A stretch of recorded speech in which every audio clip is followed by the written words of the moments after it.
قیامت پر ورځ چې چا د چا تابعداري کړې ده په هغه پسې به قیامت پر ورځ رواني. هر انسان چې د چا تابعداري کړې ده، نن دنیا کې ته سوچ کوه ته په چا پسې رواني؟ ته په قرآن او حدیث پسې رواني، الله او رسول پسې، که نه د خلکو په رایې پسې رواني، او چا چې څه ویل بس هغې پسې رواني.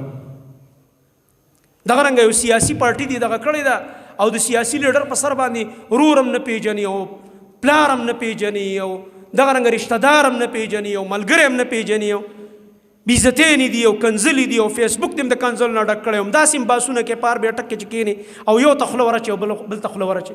او همدغه لیډر دپاره چې ته دا جنګونه کې او بعضې پکې مرګونه او قتلونه وکړي، دغه لیډران چې په پارلیمنټ کې کښېني په دې دغه کې چې کوم دی کیفیټیریا کې یو بل باندې چاین او پراټې خوري، صرف د سټیج د پاسه یو بل پسې خلاف لګي.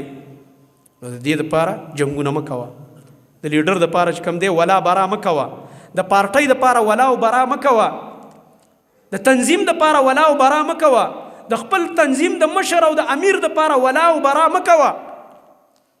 یاد ساته دا هغه مختلف بوتان دي چې موږ جوړ کړي. موږ او دوستي او دشمني د الله دپاره نه کوو.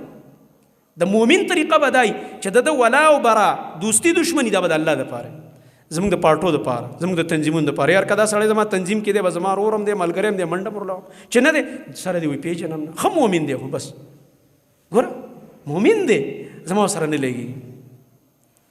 دغه رنګه د پارټۍ دپاره د بل شخص دپاره دا نه ده پکار.